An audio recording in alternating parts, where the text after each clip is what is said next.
Sports magazine खेल के मैदान से लेकर हम आपकी खिदमत में हाजिर। मैं हूं आपका मेजबान रशीद निजामी और मेरे साथ हैं सैयद हुमायूं कैसर। मिलते हैं हम हफ्ते में अब 2 बार, जुमेरात और इतवार को। आज हम सबसे पहले बात करेंगे भारत और ऑस्ट्रेलिया की टेस्ट सीरीज की। आज पहला दिन था पहले टेस्ट का और डे नाइट टेस्ट। बाद को कोई एक्सपीरियंस नहीं, ऑस्ट्रेलिया को बहुत सारी एक्सपीरियंस है। सही बात है, लेकिन वो अभी एक 3 डे मैच खेला था, इंडिया ने अच्छा खेला। उसमें जो मैच है ये एज सिंपल टेस्ट मैच लेंगे प्लेयर्स और ले भी रहे हैं इंडिया के। उन्होंने कहा भी है कि हम ये नहीं सोचेंगे हम रात को खेल रहे हैं। सही बात है, बिल्कुल सही बात है। और एक चीज जो इसमें थोड़ी सी मयंक अग्रवाल ने कही थी जब उन्होंने 3 दिन का मैच खेला था, उन्हें कहा कि, और जो रहाणे ने रन भी बनाए, तो कहा कि जब दिन और शाम के बीच का हिस्सा होता है, जी सूरज ढल रहा है और अंधेरा आ रहा है, तो उसमें थोड़ी मुश्किल होती है बैटिंग में। अब अगर हम स्ट्रेंथ की बात करेंगे, भारत की स्ट्रेंथ और ऑस्ट्रेलिया की स्ट्रेंथ की, तो पलड़ा किसका भारी है और कहां पर कौन सी कमी किस टीम में है? ऑस्ट्रेलिया की ओपनिंग की बड़ी सीरियस प्रॉब्लम है। एक प्रॉब्लम है ये, और वार्नर का ना होना उनके लिए बहुत बड़ा मसला है जी। अब देखिए, जो जख्मी खिलाड़ी हैं ऑस्ट्रेलिया के, उनके बगैर उनकी टीम कमजोर हो गई जी। बैटिंग में फर्क पड़ गया उनकी और कैरी करना मुश्किल हो जाएगा। फास्ट बॉलर अच्छे हैं, खासकर हेजलवुड, स्टार्क, कमिंस हैं, और उसके साथ उनके पास चौथे फास्ट बॉलर भी हैं, तो अच्छी फास्ट बॉलिंग है उनकी। नेथन लायन जैसा स्पिनर है। और इंडिया की खास बात यह है इस सीरीज में, इंडिया का पेस अटैक इंडिया की स्ट्रेंथ है, जबरदस्त पेस अटैक है इंडिया का। ये हमने पहले भी कहा था जब जनूबी अफ्रीका का दौरा था। अब इस दौर में इंडिया की पेस बॉलिंग अच्छी हो रही है, बहुत अच्छी। अब ये प्रॉब्लम है कि खिलाएं किन 4 को या 3 को जी। तो ये इसलिए पेस अटैक अच्छा है। साथ में बैटिंग के बारे में क्या कहेंगे? कुछ बैट्समैन ने स्कोर किया है। एडिलेड फेवरेट ग्राउंड रहा है कोहली का, और प्रैक्टिस मैच में रहाणे ने रन बनाए, शुभमन गिल ने बनाए, थोड़े से मयंक अग्रवाल ने बनाए, विहारी ने सेंचुरी बनाई। लेकिन प्रैक्टिस मैच ही होता है। बिल्कुल सही। वो टेस्ट मैच होता है, फर्क पड़ जाता है वहाँ। लेकिन टक्कर की है टीमें, और हो सकता है इस सीरीज में ऑस्ट्रेलिया को इंडिया भारी पड़े, हो सकता है। लेकिन अब ये पता चलेगा हम जब पूरी सीरीज देखेंगे। हम आएंगे अपने उस सिलसिले की तरफ जो हमने पिछले हफ्ते शुरू किया था। थर्सडे यानी जुमेरात को हम पेश करते हैं किस्से हमारी क्रिकेट के। और फिलहाल सैयद परवेज कैसर दिलचस्प किस्से अपने बता रहे हैं अपनी रणजी ट्रॉफी के। ये किस्सा रणजी ट्रॉफी का नहीं है, ये जब पहली मर्तबा अंडर 22 टीम टूर्नामेंट इंडिया में शुरू हुआ, तो जेएनके की टीम इनॉग्रल मैच खेलने दिल्ली गई। तो क्या कुछ हुआ, ये सुनते हैं सैयद परवेज कैसर से।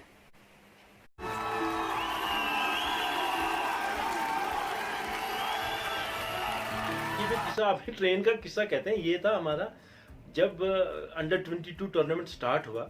जेएंडके का इनॉग्रल मैच था अगेंस्ट हरियाणा, तो हमें जाना था मैच खेलने दिल्ली। जम्मू में प्लेटफॉर्म पर हम ढूंढते हैं कि क्या करेंगे, रिजर्वेशन है नहीं, कुछ नहीं है।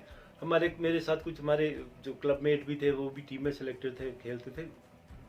एक रविंद्र वांचू था वो, और वो चटर्जी एक था, और 2-3 और अच्छे प्लेयर थे जो उस वक्त साथ थे हमारे। उनने क्या किया, अब बुकिंग है नहीं, उनने क्या किया, वो गए गार्ड के पास, कहा जी हम 5-6 लड़के हैं, हमको दिल्ली जाना जरूरी है, तो हम आपके केबिन में, उस गार्ड का होता है डब्बा जैसा छोटा सा, वो ब्रेक मैन जैसे होती है ना, हम इसमें सोएंगे। उसने कहा अच्छा ठीक है, कहा हम आपको 100 रुपये देंगे। अच्छा 100 रुपये दे दो, मगर चोरी रहना, स्टेशन पे बाहर नजर नहीं आनी चाहिए, अंदर ही बैठना।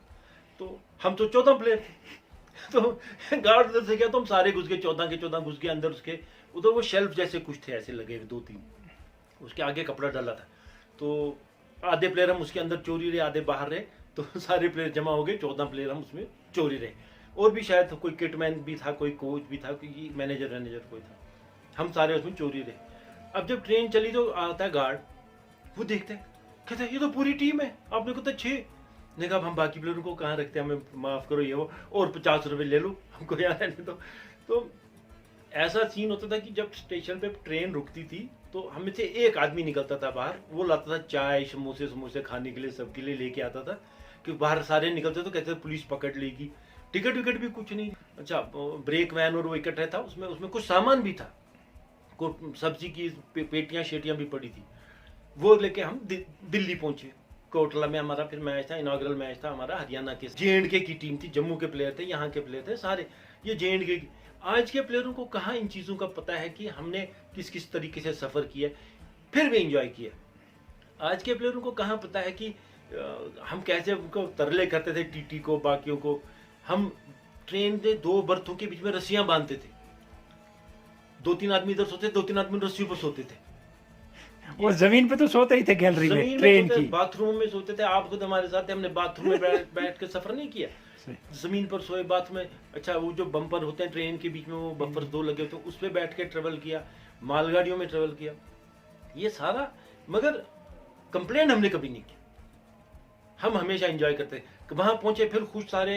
फिर हमको वहां इन्हें कोटला में रखा, उनने हमको दिया कोटला में वो क्लब हाउस का ऊपर एक हॉल था खाली, उसमें कुछ नहीं था, और खाली पलंग थे वो 4 नवार वाले, वो दिए, और वहाँ एक बाथरूम था। सबसे अच्छा सीन होता, सुबह सुबह लेडीज बाथरूम के बाहर हम सारे लाइन में खड़े होते, क्योंकि बाथरूम 2 थे, टीम कहाँ जाती, आधे जेंट्स बाथरूम के बाहर लाइन में, आधे लेडीज बाथरूम के बाहर लाइन में खड़े होते थे मैच खेलने के लिए।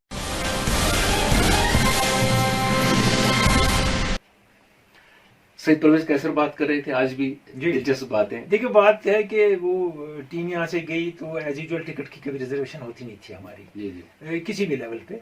तो हम क्या करते थे, वो कुल्ली को पैसे दे दिए 2-3 को, तो वो जाके कुछ जबरी बर्थों पे लेट जाते थे।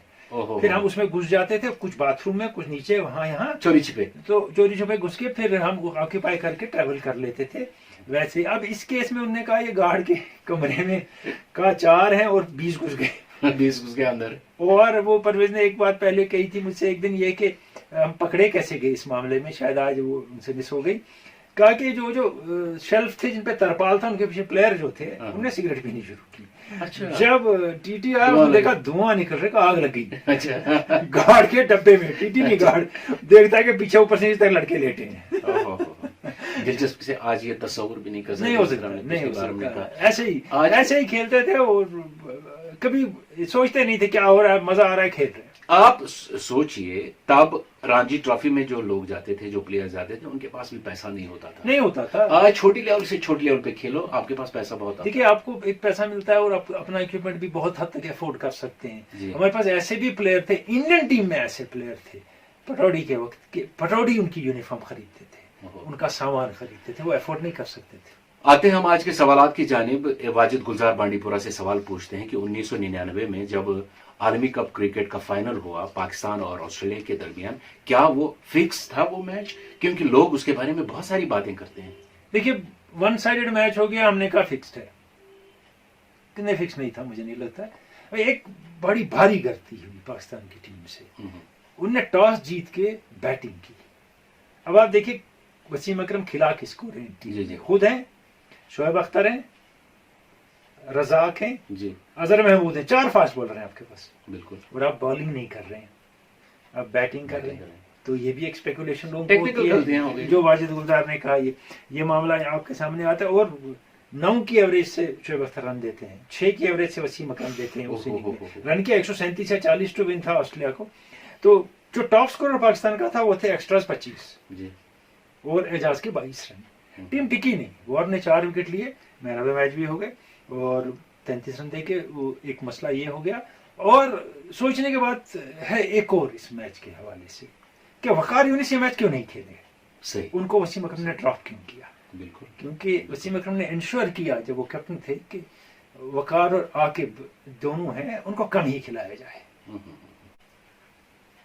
आप स्पोर्ट्स मैगजीन खेल के मैदान से हमारी YouTube channel SHQ radio active पे देख रहे हैं, और कुछ लोग हमारे फेसबुक पेज पे भी इसे देख रहे हैं। जहां जहां आप देखते हैं तो आपका प्यार हमें मिल रहा है। अब आते हैं आज के एक और सवाल की जानिब। ये सवाल डारूफ ने पुरवाड़ा चाडोरा से लिख भेजा है। आप पूछते हैं कि आयन चपल ने स्विच हिट को कहा है कि बैन करना चाहिए, आपका क्या ख्याल है? देखिए, ये आपने वहां पेज पे भी लिखा था और कुछ लोगों ने लिखा आयन चपल जेलसी है, उनको क्या पता, जेलस है। आपको नहीं पता आयन चपल कौन है? One of the greatest captain in the history of game ion चपल है। सही, वो क्या बैट्समैन थे वो आप नहीं जानते हैं, और वो बेबाक कमेंटेटर है। वो वही आदमी है जिसने BCCI का कॉन्ट्रैक्ट छोड़ दिया कि मैं कमेंट्री नहीं करूंगा अगर ये कहते हैं कि ये कहना है और ये नहीं कहना है। वाह वाह वाह, ये वो शख्स है। तो ये सोच समझ के आयन चपल ने बात की है। फिर इसमें लोगों ने कहा कि अगर गुगली करता है लेग स्पिनर नहीं करनी अलाउड है। अरे किसने कहा आउट स्विंगर बॉलर को इन स्विंग अलाउड नहीं है? अलाउड है। किसने कहा कि बैट्समैन नॉर्मल स्वीप नहीं कर सकता, कट नहीं कर सकता, पुल नहीं कर सकता है? सही। लेकिन एक बात है ये कि आप बॉलर दौड़ के आया, आप उलट गए, आपने उल्टी हिट मारी, बड़ी इंटरेस्टिंग है, ठीक है, उल्टी हिट इंटरेस्टिंग है, तो बॉलर को भी चांस दीजिए, दौड़ के आए, कभी ओवर से बॉलिंग करे, राउंड से करे, बताए बगैर चलेगा? अलाउड ही नहीं है। कभी राइट से फेंके, कभी लेफ्ट से फेंके, चलेगा? नहीं है। नहीं चलेगा। एक बात ये है। और मुझे एक बैट्समैन दिखा दे डिविलियर्स समेत दुनिया का, जो ये हेड गेयर, टांगों में गेयर, छाती में गेयर, पेट में कप, ये चीजें ठोंस के बगैर ये हिट खेले। नहीं, आपके पास ये सामान है, तब आप ये हिटें खेलते हैं, इसलिए आप आयन चैपल पे कीचड़ ना उछालें। आयन चैपल बहुत बड़ी हस्ती है। बात करें हम अब फुटबॉल की, इटली की एक खिलाड़ी पोलो रूसी हाल ही में गुजर गए। बहुत बहुत बड़े खिलाड़ी पोलो रूसी। किस सेंस में बड़े खिलाड़ी हैं मैं आपको बताऊंगा कि वो इटली के लिए खेले, जो 82 का आलमी कप जीता, उसकी मैं बात करूंगा आपसे। लेकिन पहली बात जो मेरे जहन में आती है पोलो रूसी का नाम सुन के, वो ये है कि 8 साल यूवेंटस इनको अपनी टीम में लाता है, एक मैच नहीं खिलाता है, फिर लोन पे किसी टीम को दे देता है, वो इनको एक और टीम को दे देते हैं, बी डिवीजन, ए से आते हैं जी, और वहाँ 21 गोल करते हैं सीजन में, और उस टीम को ए डिवीजन में ले जाते हैं। जब वो ए डिवीजन में टीम डालती है उस साल 24 गोल करते हैं। ये पहला खिलाड़ी बनते हैं इटालियन लीग में जो 2 लीग्स के 2 साल में टॉप स्कोरर बनते हैं। तो एंजो बर्जाट उनके जमाने में मैनेजर थे, वो 78 के आलमी कप में कहते हैं कि ये अच्छा खिलाड़ी, ये आ सकता है मेरे साथ। लेकिन उसके बाद इमीडिएटली बैटिंग का स्कैंडल होता है इटली में, और पोलो रसी को 3 साल का बैन, फिर रिड्यूसर के 2 साल का, और पोलो रसी सारे टाइम कहते रहे मैं इन्वॉल्व नहीं है, हो गया। उसके बाद वापस आए पोलो रसी जी, तो यूवेंटस ने इनको ले लिया। अब उनको समझ आया प्लेयर कौन है। तो 82 का आलमी कप आया, 82 के आलमी कप में फिर एंजो बर्जाट इनके कोच है, मैनेजर ने कहा मुझे ये प्लेयर चाहिए। सारी प्रेस ने और मीडिया ने कहा ये मोटा हो गया है, वो है, ये है, ये किसी काम का नहीं है, किसको ले जा रहे हो टीम में? वैसे ये स्ट्रक्चरली बहुत पतले थे, बड़े कमजोर थे, छोटे से कद के थे, भाई किसको ले जा रहे हो टीम में?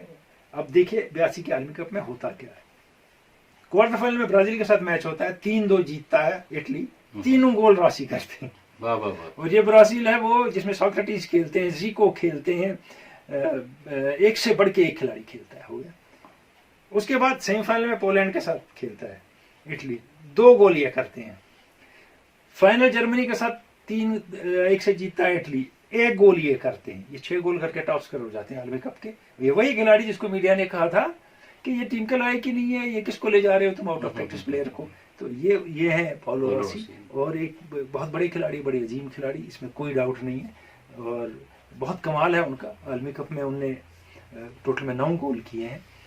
और ये देखें आप कि आलमी कप की जब हिस्ट्री आती है तो 82 के आलमी कप में जो प्लेयर सबसे इंपॉर्टेंट होता है वो पोलो रॉसी होते हैं। चलिए, पोलो रॉसी को खराज अकीदत पूरी टीम की जानिब से। और दोस्तों, आज से हम एक सिलसिला शुरू कर रहे हैं, हाउ टू प्ले फुटबॉल, यानी फुटबॉल का जिक्र था, फुटबॉल को ही आगे let's play football. Syed Shahid Hakim के साथ। शाहिद हकीम कौन है वो अभी आपको पता चलेगा।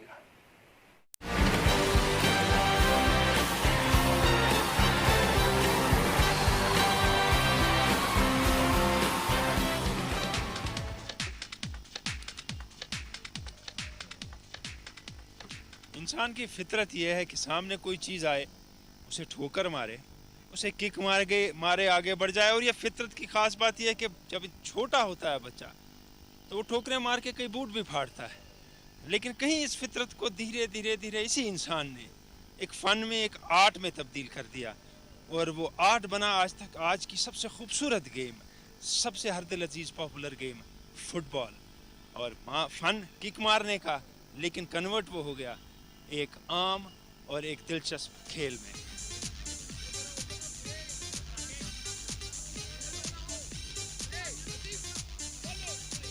आपको जो पीली जर्सी में और इंडिया की जर्सी पीली में और काले ट्रैक सूट में नजर आ रहे हैं वो सईद शाहिद हकीम हैं। कि वो हिंदुस्तान की 1960 की ओलंपिक्स टीम में थे, उसके बाद हिंदुस्तान ने ओलंपिक्स में हिस्सा नहीं लिया, क्वालिफाई नहीं कर सके। अब वो नेशनल कोच रहे हैं, इंटरनेशनल रेफरी हैं, 33 मैचों में उनने इंटरनेशनल मैचों में रेफरिंग की है, और फुटबॉल में इस वक्त एक मुस्तनद नाम है। हम बात करेंगे उनसे। हकीम साहब, फुटबॉल का खेल हर दिल अजीज खेल, दिलचस्प खेल, ठोकर से शुरू होकर एक फ़न बन गया। खेल शुरू कहाँ से हुआ? सब इसकी मुख्तलिफ रवायत हैं। कोई कहता है कि ये खेल शुरू हुआ चाइना में, कोई कहता है कि तुर्की और यूनान में जब जंगें होती थी तो जो उनके सर काट देते थे उसको ठोकर मारते थे, इस तरह इस खेल की इब्तिदा हुई। लेकिन जो मौजूदा मॉडर्न फुटबॉल जो लेटेस्ट अब जो कहते हैं, इसकी इब्तिदा इंग्लैंड में हुई है। और ये वहाँ से शुरू हुआ। एक गांव के लोग दूसरे गांव तक ball kick, bladder type ball होता था, उसको किक मारते जाते थे और वो जब दूसरे गांव में पहुंच जाते तो टीम जीत जाती थी। ऐसे ऐसे इसके कवानीन बनने लगे, प्लेयरों की तादाद जो है फिर कम होती गई। अल्टीमेटली 11 प्लेयरों पे लाके रोक दिया, फिर उसको फील्ड बनाया, लॉज ऑफ द गेम बने, इस तरह हुआ। इसको फुटबॉल बेसिकली ये वर्ड है सॉकर। यूरोप वगैरह में इसको सॉकर कहते हैं कि सॉक के माने किक के होते हैं। ये लैटिन वर्ड है किक से किकर हो गया सॉकर। उसके बाद फुटबॉल हो गया। लेकिन फुटबॉल दो टाइप का, एक तो अमेरिका में है जिसको फुटबॉल बोलते हैं, इसको एसोसिएशन फुटबॉल कहते हैं, और इसको आप अरबी में कुरतिल क़दम कहते हैं, लेकिन हमने उसको ऐसी फुटबॉल अडॉप्ट कर लिया। इटली में उसको कैल्चियो कहते हैं, और ये दुनिया का सबसे पॉपुलर गेम है इस वक्त, ये समझिए। हकीम साहब, हिंदुस्तान कॉलोनी रही अंग्रेज़ों की, अंग्रेज़ों ने फुटबॉल शुरू की खेलनी और धीरे धीरे ये फुटबॉल हमारे पास भी आ गई हिंदुस्तान में। लेकिन सफ़र कैसे तय हुआ हिंदुस्तान पहुंचने का? सब इब्तिदा में जब अंग्रेज़ यहाँ आए तो आमतौर पे अंग्रेज़ फौजी फुटबॉल खेला करते थे। इसके साथ साथ वो कॉलोनीज जहाँ पे पोर्चुगीज़ थे या फ्रेंच थे, वहाँ भी चूँकि फुटबॉल यूरोप का सबसे पॉपुलर गेम है, वो लोग खेलते थे। लिहाजा वहाँ से जैसे उनको देख के हिंदुस्तानियों ने इसकी इब्तिदा की। तो जहाँ पे कैंटनमेंट थे वहाँ ज़्यादा फुटबॉल पॉपुलर हुआ है स्टार्ट में। फॉर एग्जाम्पल जैसे बेंगलोर है, मद्रास है, हैदराबाद, अम्बाला, पेशावर, कोयटा, इन सारे मकाम पर फुटबॉल पॉपुलर हुआ, लोकल पॉपुलेशन खेलने लगी। इस तरह हिंदुस्तान में खेल की इब्तिदा हुई और फेडरेशन तकरीबन 1940 के आसपास बनी। उस वक्त हुई। पहला हमारा नेशनल चैम्पियनशिप 40 में हुआ और उस 47 तक चलता रहा, 1 साल बंद हुआ, फिर दोबारा शुरू हुआ। तो नेशनल चैंपियनशिप को हम संतोष ट्रॉफी कहते हैं और उसके बाद कई और ट्रॉफीज आई, प्राइवेट टूर्नामेंट्स आते गए और ये जो फुटबॉल का खेल था ये फैलता गया। फुटबॉल के खेल में तब्दीलियाँ आती गई। कश्मीर में फुटबॉल जब से शुरू हुई तो टेंडल बिस्कू ने फुटबॉल यहाँ लाई, अपने स्कूल में खिलानी शुरू की।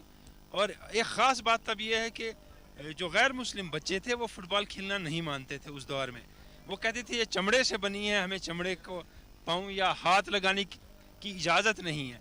फिर धीरे धीरे वो दूर हुआ रुझान, तो फैरन पहन के खेलते थे, खड़ाऊँ पहन के खेलते थे और फिर नंगे पैर खेलनी शुरू की। फ्लीट आए, धीरे धीरे बूट आए और कश्मीर में भी फुटबॉल चल पड़ी।